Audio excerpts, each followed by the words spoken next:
Good morning, everyone. Today is Sunday, the 22nd of August, and this is your special news digest coming from Lear Media.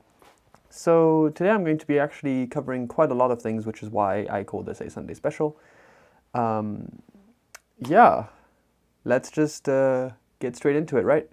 So, the first thing we're going to obviously cover is the situation in Afghanistan and how it's evolved, what's changed, basically all the new developments there and what they represent, of course. Now, we're also going to go over some technological things, the situation between China and Taiwan, the situation in Greece, some hurricanes, quite a few things actually today are going to come up. Notably, one of the major things that's of importance for today is, of course, the Afghanistan situation. So let's just start with what could be considered, I guess, some positive news. Some armed Afghanistans have managed to push out the Taliban out of 3 districts in what was the first local assault on the Taliban group. So we're not entirely sure what the situation is currently, but one thing is for certain is the fact that the locals are somewhat fighting back. So that's one piece of information that can be, I guess, seen as a positive thing. We're still waiting to see how the USA is going to react to a lot of this stuff because, of course, they have a deadline, which is to get all their troops out by the 31st of August, which seems to be quite difficult, and beyond difficult, I want to say it's almost actually impossible. So we're seeing how that's going to develop. It is definitely a negative situation in many ways because, of course, the extraction of the people from the country right now is not being coordinated very well, and there's a lot of internal conflict between the different countries trying to get their people out, namely the UK, the USA. Both of those two are somewhat struggling to get their people out of the country, and this is causing quite a lot of friction. So the top Taliban leader has now flown into Kabul, basically ready to set up the new regime in the country. So we still don't really know what exactly is going to be happening, how it's going to happen, who's going to be put into position of power there, who's going to be the president, king, whatever it's going to be. We're not entirely sure what even regime it's going to be. I'm guessing not your typical Western democracy with open voting and so on. I somehow doubt it. So we'll be seeing how that evolves. One thing that is being said is the fact that the Pax Americana, in reference to the Pax Romana, the Roman peace, but this is in this case the American peace, is being somewhat destroyed. And by somewhat destroyed, I mean it's pretty much gone. And a lot of people are commenting on the fact that basically the whole situation between, with NATO, etc., all of that is pretty much gone if America is in this sort of position. So the world is going to be drastically changing soon, and we're not entirely sure what the changes will be, what they're going to look like, and so on. So things are certainly evolving in a way that is new, but also a way that is quite unpredictable. Now, continuing on the situation in Afghanistan, it is being said that it will be impossible for all the allies to be evacuated from Afghanistan by the end of August. And apparently, according to the EU, the Americans are actually creating problems. They're actually making it more difficult than it needs to be for Europe to evacuate their Afghan allies, and the American troops are being blamed for that. So, of course, we have to wait and see how things are going to happen, what the developments are going to be. We can't really judge for now because things are still quite complicated there. Now, continuing down the list of Afghanistan things, Tony Blair, who used to be a Prime Minister of the UK, has actually said that abandoning Afghanistan is both dangerous and unnecessary. So we're not entirely sure what the developments of his comment are, but one thing is for certain, he's not exactly enthusiastic about the situation. Now, moving on a little bit, but still in the same area of reference, Greece has extended a border wall to deter the Afghans from going into Europe through Greece, and it's being quite severely guarded. And yeah, it's apparently over 40 kilometers long, and it's installed on the border with Turkey and has quite a strict surveillance system, and this is to basically prevent another flood of migrants like they had with the Syrian refugees, because they simply said that they don't want that to happen again. So they're making it as difficult as possible for it to happen. Continuing also on that, Vladimir Putin has been speaking with the presidents of Turkey and Kazakhstan to understand what their role and their reaction should be in this situation, because there's a lot of conflict happening, and a lot of people are not entirely sure what the position of those countries is going to be. But one of the major things, of course, is the fact that there's many issues, because it's, of course, closer to those countries than it is, for example, to the USA, geographically. So there are many issues over security and trade and so on that need to be dealt with as soon as possible to avoid any further complications. Now, something that's quite interesting is the fact that Taiwan is stating that China wants to emulate the Taliban. I'm citing this from RT, because they basically are saying that specifically Beijing, as in the authority of China, wants to act the same way in Taiwan as the Taliban acted in Afghanistan, basically taking over the country as soon as possible, as fast as possible. And the Taiwanese are actually now stating that they are more than ready to defend themselves as strongly as they need to. So it's quite it's quite a complicated situation, actually, because there's not a lot of clarity on what's going on exactly there, because of course that media is quite strictly controlled. But for what one can glance is the fact that the Americans and Taiwanese are working together to secure at least peace, if you want to call it that. There's not, again, as I said, there's not that much details on this, and sadly that information is also seemingly quite restricted. But should there be further developments, I'm sure it will reach more mainstream medias and will be more accessible. Of course, if you want to really find out what's going on, try and be in contact with someone in Taiwan. I'm going to be trying and doing that as well, doing my own research. But it would seem that the situation is currently quite complex. So not entirely sure what is going on there. If anyone has information and wishes to tell me about it, of course, please do. You're more than welcome to. My link is in the description. There's all the ways of contacting me on there. You can even phone me. So go ahead. Now, changing subject quite drastically. Let's go over to, here's an interesting piece of information. You can buy a home near Rome for a single euro currently. So we're not entirely sure what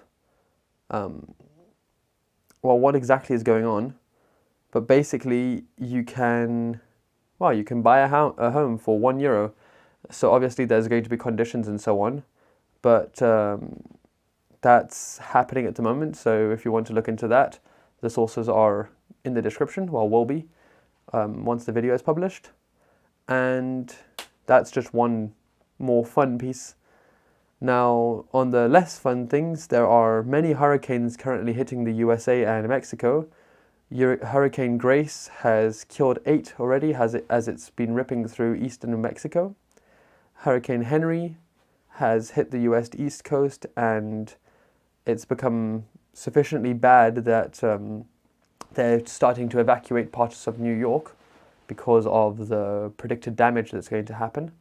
So we're not entirely sure what the exact situation is going to be, but it's definitely hurricane season, and it's definitely hitting the country quite hard. So stay in touch with the people in that area so that you know what's going on. Now, of course, we have to mention a little bit of COVID. So the New Zealand Prime Minister has been saying that they need to remain calm no matter how the situation is evolving, as they have now reached a record of 21 new cases, which is the worst that they've ever had since the start of the pandemic. So, well, since April last year. So that's definitely a situation that they're handling. And of course, in some countries, 21 in a day doesn't seem like much at all, but for New Zealand, it was at basically 0 cases daily for months. 21 is a lot. You know, you have to consider the fact that that's, in percentages, quite a lot. Now, here's a bit of a interesting climate one. It rained for the first time in recorded history on Greenland summit. So on the highest point in Greenland, there's for the first time ever been rain. And of course that leads us to think that of course the usual precipitation there would be rain, it would be snow, not rain. But that's just currently the climate change, I suppose, and of course global warming is being blamed for this. Now we need to see how things develop there as well, because if that's happening in Greenland, which is that close to the North Pole, that means that the climate change situation is definitely more alarming than some people may have thought. And considering the amounts of fires and the heat wave that's hitting the closer to tropic areas, it does beg to question what exactly is going on. And Algeria's situation with wildfires, speaking of, is become quite devastating, considering the fact that although they have a huge military budget, they actually have very little ability to quench wildfires, and they're even being named as ill-equipped by the BBC, and they're currently fighting off fires with branches and buckets. That is in quotes, but still, the fact that that situation has not been handled yet is quite bothering. Now, just to keep going over... Sorry. 1 second.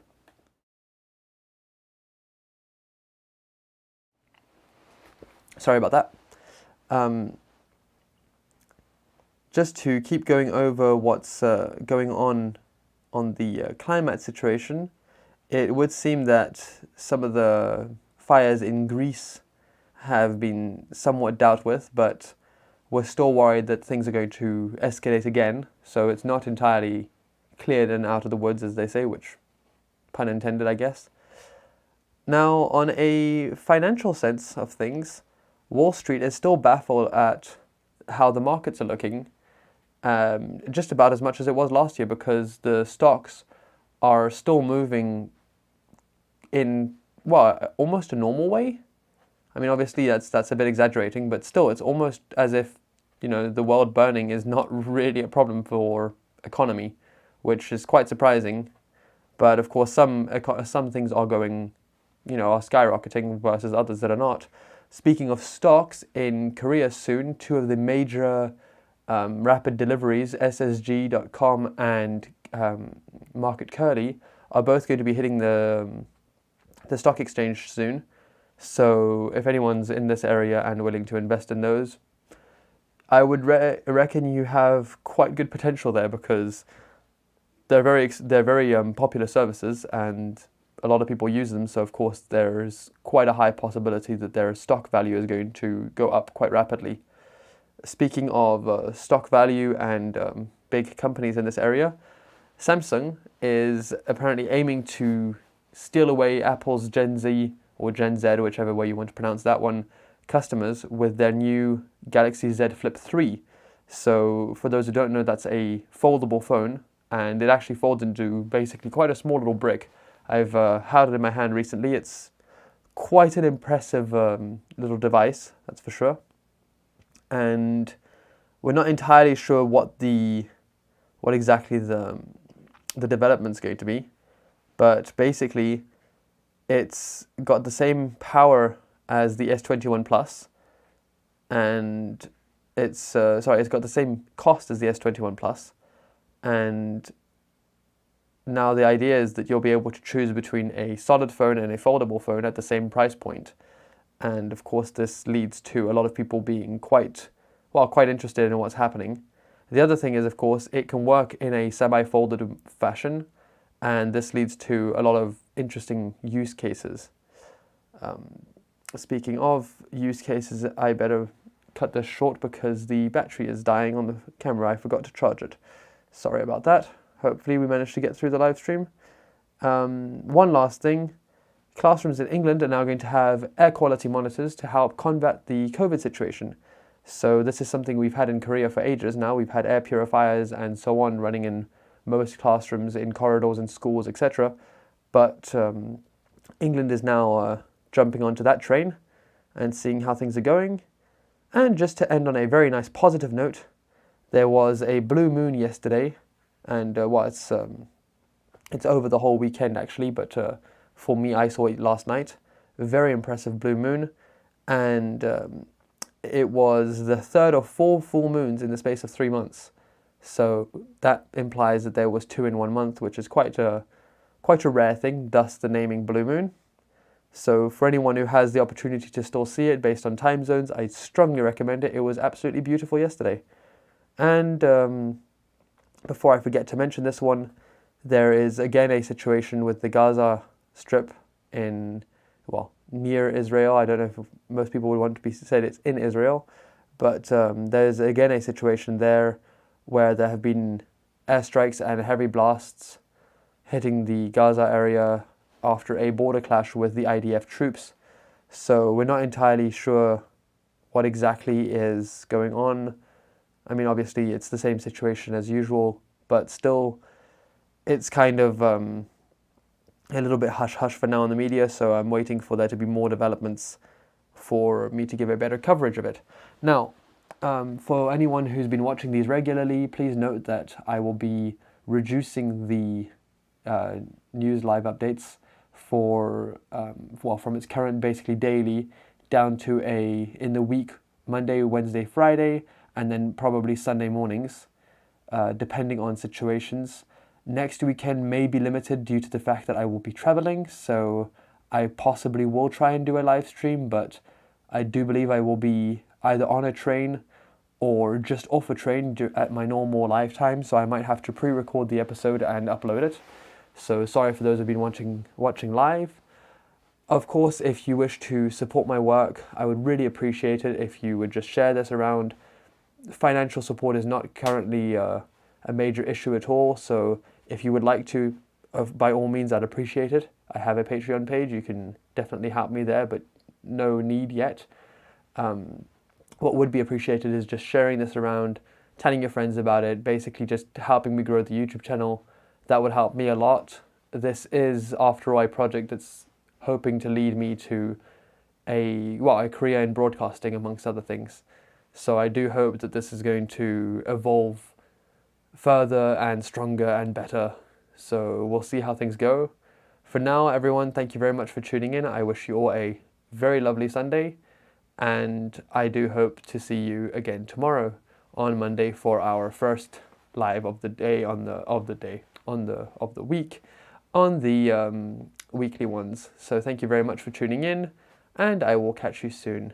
Don't forget to like, comment, subscribe, and of course, if you want to, share around. Thank you very much. Goodbye.